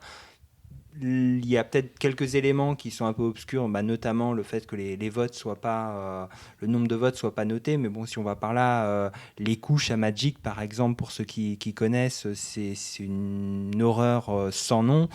Et la règle de la pile, Clément. Ne serait-ce que ça, la Magic, la règle de la pile, il n'y a pas ça dans Vampire. Ouais. La règle de la pile avec... je joue avant.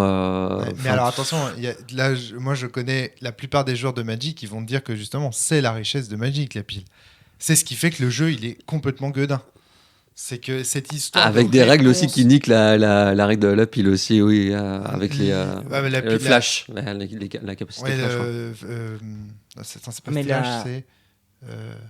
Fraction de seconde. Oui, voilà, fraction de seconde. Mais la pile à Magic, on est d'accord, c'est une richesse. C'est pour ça que j'ai bien parlé du système de couches qui va se baser il y a 6 ou 7 couches en fonction du type de carte, de quand la carte est arrivée, de comment est rédigé son effet, qui est totalement imbitable. Il faut vraiment être juge ou autre pour pouvoir comprendre. Et pourtant, ça fait partie des règles.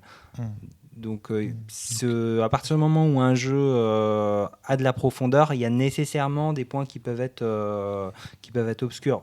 Et je les trouve pas si obscurs que ça dans ce jeu-là, même quand on connaît pas du tout l'univers. Alors ça, c'est un petit défaut technique sur lequel je reviens un petit peu avec toi, Yann. C'est le coup des pictos en losange ou en carré. Non, mais non, quoi.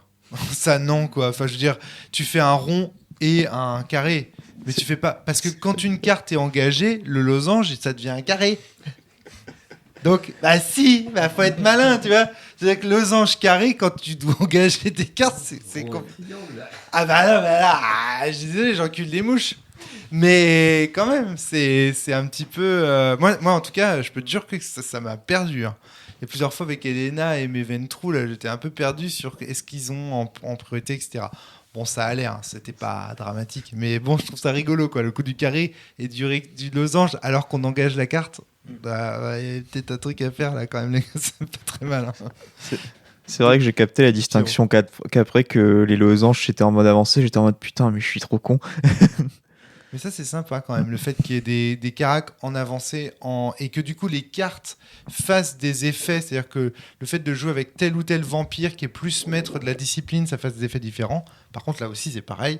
c'est complexe, mais putain, quelle richesse, quoi. Ça apporte un truc vraiment très intéressant. Clément. Il y a certaines cartes, oui, notamment, qui sont jouables que par des vampires de haute génération et qui ont une influence sur des vampires de plus petite génération, enfin plus basse. Ouais, ça, tout ça, faut faire attention quand on joue sa carte. Dernière petite question avant de vous laisser, parce qu'il est déjà vachement tard. Pourquoi tu fais des tournois, Clément, de vampires ? Qu'est-ce que tu vas trouver dans la compétition autour de ce truc ? J'en ai fait qu'une seule fois un tournoi. C'était bien, c'était pas bien J'avais vraiment bien aimé. Bon, on rencontrait de nouveaux joueurs, on voyait des decks qui, à l'époque où j'avais joué, il n'y avait plus les éditions qui nous permettaient, par exemple, de jouer les Vampires du Sabbat. Moi, j'ai commencé à l'édition Camarilla. Et il y avait quand même un joueur qui avait sorti un deck, la Sombra, il me semble. Il y avait un autre qui avait aussi sorti un deck Ventru anti-tribu, qui était assez intéressant. Et il y avait aussi dans l'édition Camarilla, je crois que dans les préconstruits qui étaient possibles, il n'y avait pas le Gangrel et il y avait un joueur qui avait un deck Gangrel aussi. Donc c'est la tension en fait. Le tournoi est agréable, mais c'est pas non plus. C'est pas de l'ultra compétitif comme je dirais comme un Magic. Le but c'est pas c'est de du déterminer multi. Ouais. C'est du multi. Alors que Magic, il y a des équipes. Par exemple, est-ce que tous les decks Ventru jouent ensemble et à la fin on détermine pourquoi le clan pas, qui a gagné ? ça peut être éventuellement des thèmes assez sympathiques, ouais. Ça à voir. Ça pourrait être marrant, ça. C'est vrai que c'est Au éventuellement. lieu de faire gagner un joueur, on fait gagner des clans, tu vois. Donc, Oui, ça pourrait être des conditions intéressantes où on modifie à nous-mêmes d'une certaine façon en fait le jeu en lui-même et on fait par exemple je sais pas 2 decks Bruja contre 2 decks Ventru, pourquoi pas. Toi, quand t'avais joué, c'était quoi les modalités de victoire ? C'était juste il y avait un joueur qui gagnait. La modalité, celle qu'on a joué, les points de victoire, basta. Mais du coup, il y avait un joueur qui gagnait le tournoi. Comment on établissait le classement ? Il gagnait toutes les tables. Comment ça se passait ? Tu te souviens un petit peu ou pas du tout ? C'était il y a super longtemps. En fait, ça m'intéresse si tu veux parce que ça montre l'esprit du jeu en fait indirectement. La question que je me pose, c'est qu'on dit depuis le début de la table, là, depuis le début de cette table ronde, on se dit on décrit bien le jeu. Moi, maintenant, je ressens l'esprit. Est-ce que le jeu te pousse à avoir un certain skill ? Si oui, lequel ? Est-ce que c'est un jeu pour jouer ensemble un peu comme la belote, pour créer de la convivialité ? Est-ce que c'est un jeu pour célébrer Vampire la Mascarade ou Vampire le Dark Age, c'est-à-dire pour à nouveau jouer à Vampire sans jouer à Vampire ou etc. Quel genre de skills sont attendus par la communauté de ce jeu ? Est-ce qu'on veut vraiment être le meilleur joueur, genre ce serait le meilleur Mathusalem ? Ou au contraire, on est plutôt là en mode un peu comme L5R à une époque. L5R, il faut savoir que les tournois d'L5R servaient à écrire la suite de l'histoire. C'est-à-dire qu'ils se servaient des tournois pour savoir quel clan allait gagner dans la campagne de jeu de rôle d'après. Si, par exemple, le deck qui avait gagné, c'était le clan de la grue, et ben c'était la grue qui allait truster, en fait, le jeu de rôle, la prochaine édition du jeu de rôle et la prochaine campagne. Est-ce qu'il y a une volonté comme ça de mêler la fiction au jeu de cartes ou pas du tout ? Est-ce que c'est juste du skill de joueur ? Enfin, voyez un petit peu où je veux en venir. Quel est l'esprit de ce jeu, en fait, derrière ? Qu'est-ce qu'on attend d'un genre de... Ils l'ont pas fait. Il y avait pas forcément d'influence des compétitions sur le jeu de rôle. Pas du tout. Pour moi, c'était un jeu à la fois compétitif mais convivial. C'est pas aussi, il n'y a pas d'aussi grand hardcore, on va dire gamer à Magic qui s'entraînent nuit et jour, qui font ça. Limite, ça peut être du pro. Il y a jamais vu de pro à Vampire. C'est vraiment, pour moi, c'est un jeu de passionné en fait. Est-ce qu'ils auraient voulu qu'il y en ait ? Alors je sais pas, peut-être qu'il y a éventuellement une volonté. Il y a, je crois qu'il y a des prix qui sont gagnés pour les tournois, mais je crois que c'est dérisoire par rapport au. Bien sûr, j'en doute. Bien sûr, il y a des cartes comme vous achetez un booster. Oui, il y a les communes, Unco et les rares. Mais les cartes en elles-mêmes, elles ne valent pas, elles n'ont pas la même valeur que les cartes Magic. Jamais. Elles l'auront jamais, tu vois. Il faut savoir qu'il n'y a plus de boosters déjà. Avec Black Chantry, c'est fini les boosters. Ils en font plus maintenant. C'est que du préconstruit, des bundles. Ils sont pas là pour faire du pognon. On peut encore. C'est difficile de trouver des boîtes de boosters complètes. C'est très rare, mais c'est super. Mais ça coûte la peau des roustons. C'est rigolo parce que vous me répondez sur la logique industrielle des éditeurs ou des distributeurs du jeu. Mais moi, je me pose la question du point de vue des... Je vais tenter, j'ai risqué le mot, du point de vue des auteurs. Tu vois, qu'est-ce qu'ils avaient envie d'encourager ? Parce que, par exemple, moi, Magic, ce que je ressens dans Magic, au-delà de Richard Garfield, à partir du moment où c'est Wizard of the Coast qui l'a pris en main, moi, j'ai senti une volonté d'aller plutôt vers la compétition sportive et une dimension, aliénante. Il y a un côté, on va vous enfermer, un peu comme Apple, tu vois.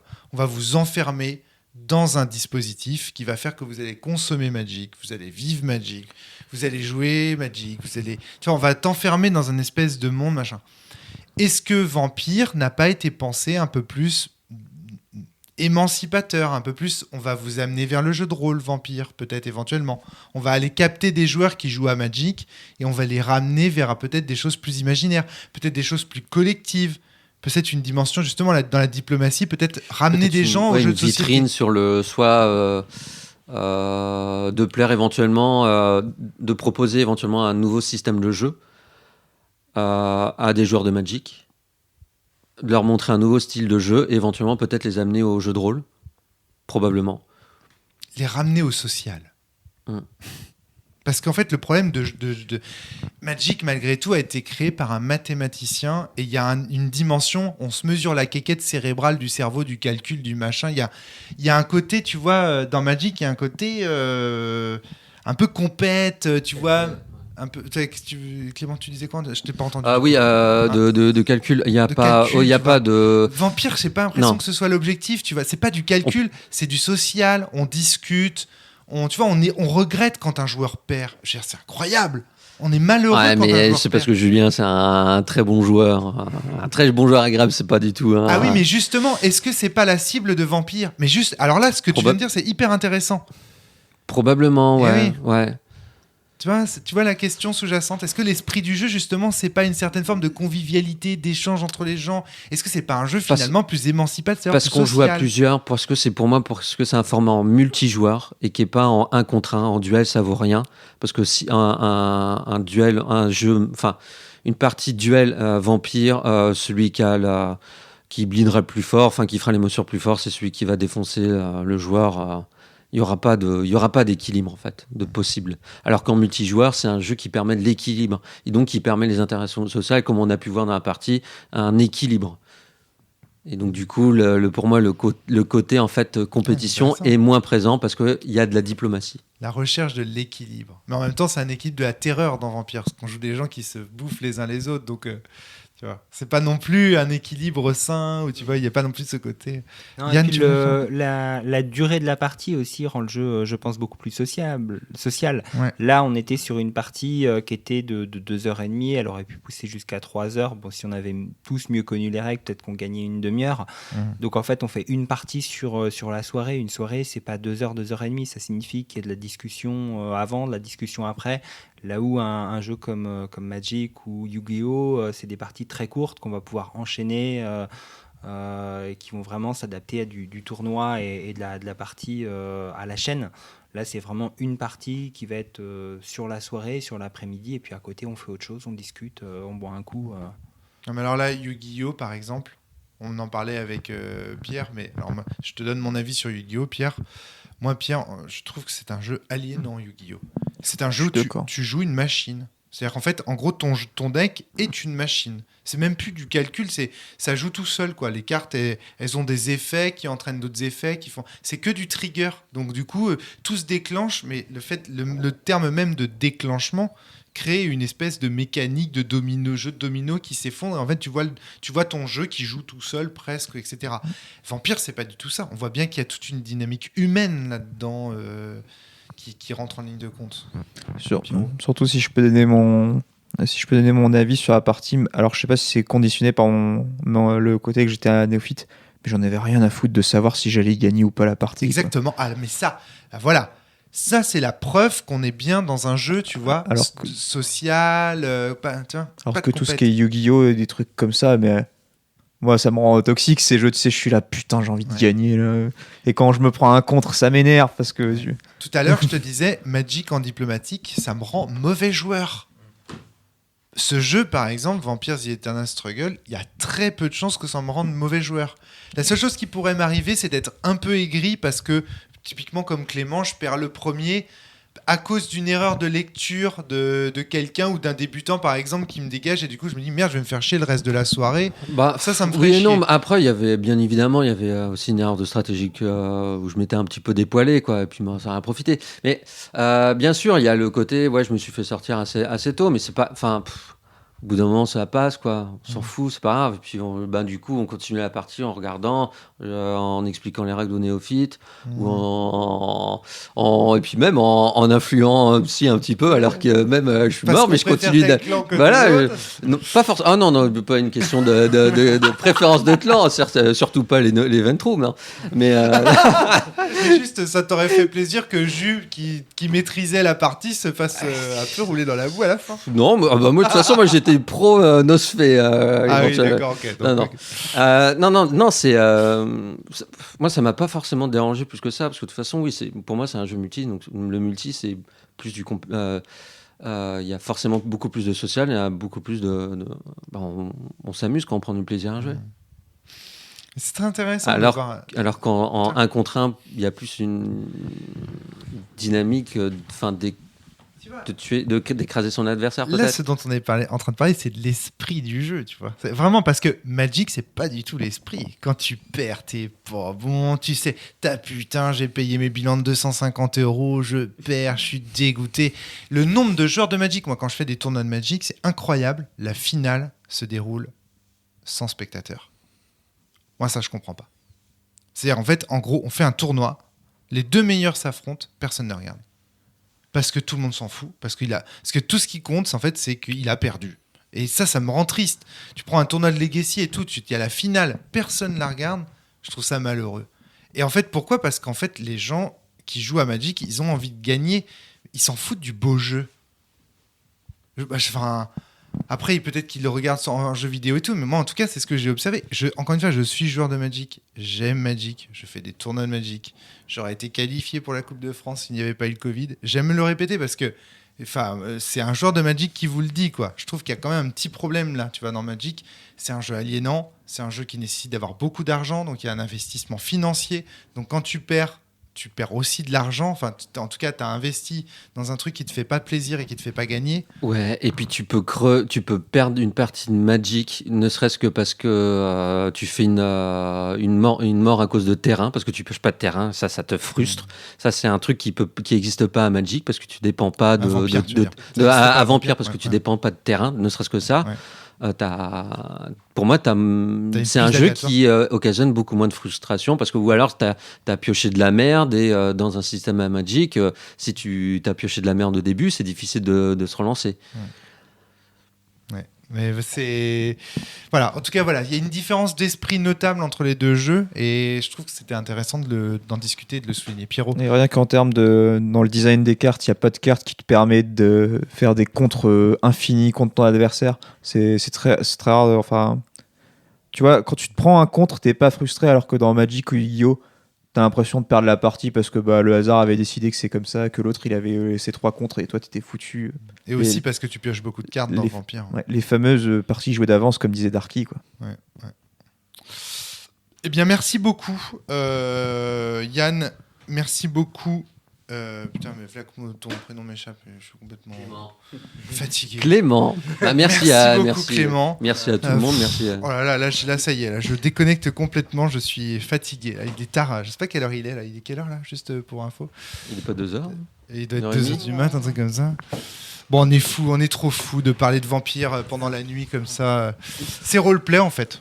On joue la nuit à vampire, on attend que le soleil se couche, voilà. Donc merci Clément, merci Yann, merci Julien d'avoir proposé cette soirée, de rien. de devoir inviter Depuis le Yann temps et qu'on Clément. en parle. Ah ouais, c'est clair. Mais c'était vraiment super. Merci beaucoup Pierre. À très bientôt tout le monde. Portez-vous bien et surtout jouez bien. À très vite. Salut.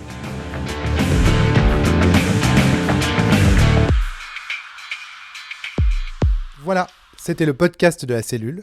S'il vous a plu, n'hésitez pas à le partager sur les réseaux sociaux, à vous abonner. À très bientôt.